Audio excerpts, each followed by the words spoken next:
بسم الله الرحمن الرحيم. الحمد لله رب العالمين، والصلاة والسلام على سيد المرسلين وخاتم النبيين وعلى آله وصحبه ومن اهتدى بهديه واستنى بسنته إلى يوم الدين. أما بعد، كثير من الناس يشتكي حالي الآن ليس كحالي أول ما بدأت بالالتزام.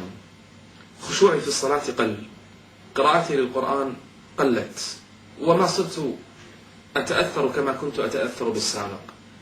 تغير الحال، أصبحت أتساهل في بعض الذنوب والمعاصي، أصبحت لا أندم كثيرا إذا وقعت بذنب أو زلت قدمي بمعصية. صارت عندي بعض الذنوب صغيرة وإن كانت كبيرة.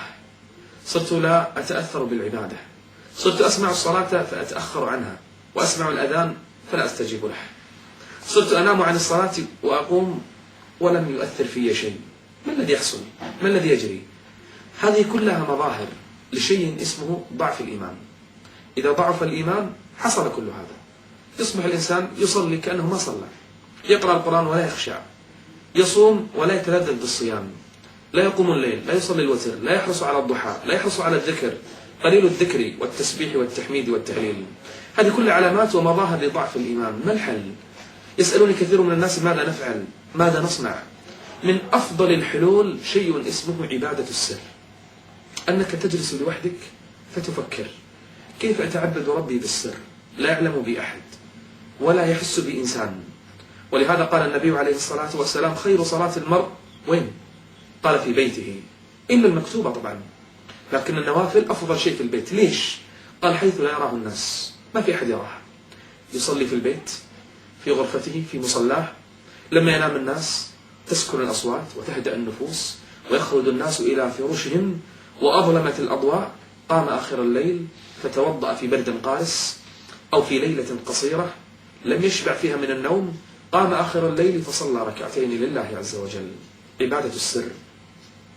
يقول أحدهم: دخلت على سفيان الثوري أحد العباد، دخلت عليه في صحن الدار، يعني في وسط البيت. يقول طبعا ما يشعر سفيان أن أحد الناس دخل عليه، لو شعر ما فعل هذا. يقول: فإذا به ينظر إلى السماء ويبكي وهو يقرأ قول الله عز وجل: أم يحسبون أننا لا نسمع سرهم ونجواهم. فيرد على نفسه ويقول: بلى يا رب، بلى يا رب، يعني أنا متأكد أنك تعلم سرنا ونجوانا. السر يعلم الله عز وجل سرك، كيف تقضيه؟ صم صيام تطوع نافلة لله عز وجل، إلا الصوم فإنه لي. لما تمشي أمام الناس ترى ما حد يدري أنك صائم، لما تجلس في البيت ما حد يشعر أنك صائم، لما تصلي في الجماعة ما في إنسان يعلم أنك صائم.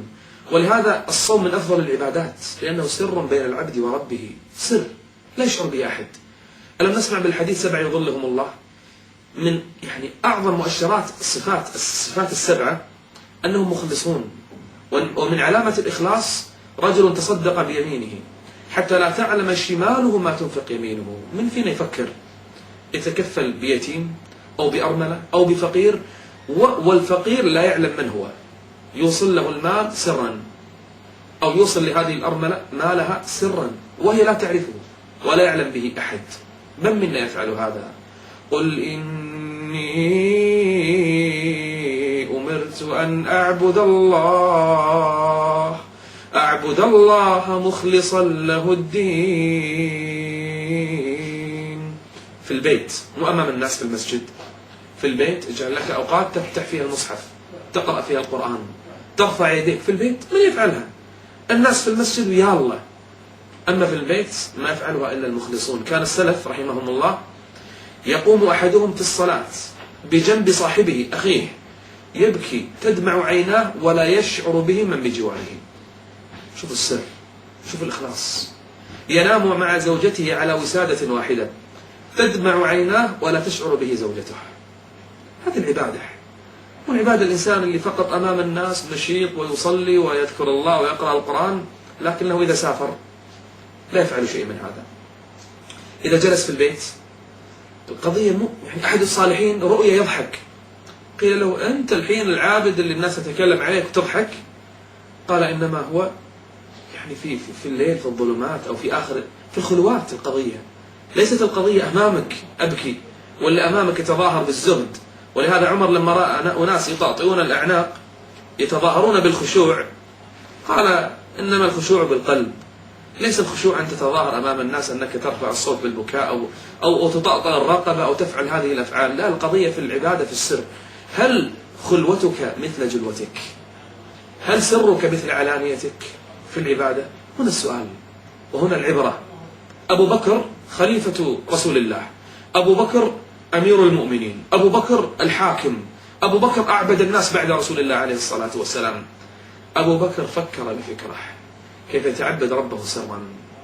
وجد أرملة عمياء حسيرة كسيرة في ناحية المدينة في بيت قديم لا يشعر بها أحد، فعاهد ربه كل يوم يذهب إليها، يصنع طعامها، يكنس بيتها، يحلب شياهها.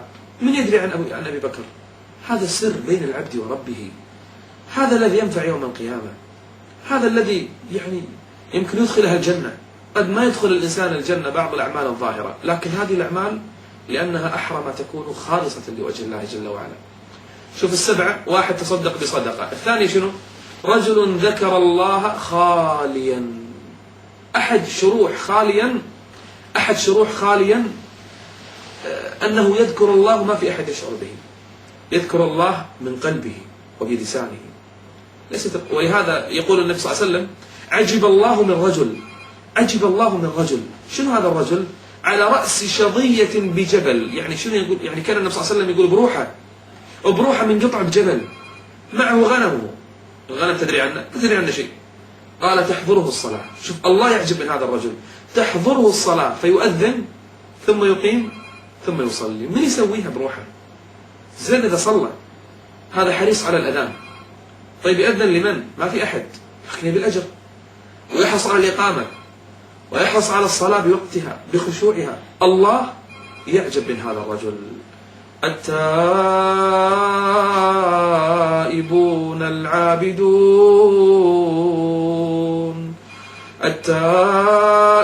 العابدون الحامدون السائحون الراكعون الساجدون، يدورون في فلك العبادة. توبة، دليل التوبة عبادة. السائحون قالوا في التفسير الصائمون، صيام، حمد، ذكر، ركوع، سجود، هكذا العبادة، وإلا فلا. يقول ابن أخت عائشة رضي الله عنها: دخلت عليها تصلي وتردد آية وتبكي، فمن الله علينا وقانا عذاب السموم. وكان أبو حنيفة يحرص على عبادة السر. شو يسوي أبو حنيفة؟ كان رحمه الله ينتظر الليل، فإذا جاء الليل ودخل الناس بيوتهم، طبعا يطلع من المسجد يروح بيته، فلما يعلم أن الناس دخلت بيوتها يخرج. هذا العالم الفقيه. القضية ليست علم فقط، الله رفعهم لعبادة بينهم بين الله، سر بينهم بين الله. فلما يدخل الناس بيوتهم يذهب إلى المسجد، وربما صلى إلى الفجر. هذا الإمام أبو حنيفة رحمه الله. عباد، تقاه، زهاد، سر بين العبد وبين ربه. فاحرص إذا أردت أن يجدد الله إيمانك على عبادة اسمها عبادة السر.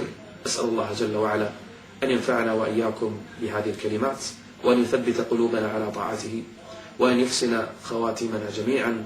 وصلى الله وسلم على نبينا محمد وعلى آله وصحبه أجمعين، والحمد لله رب العالمين.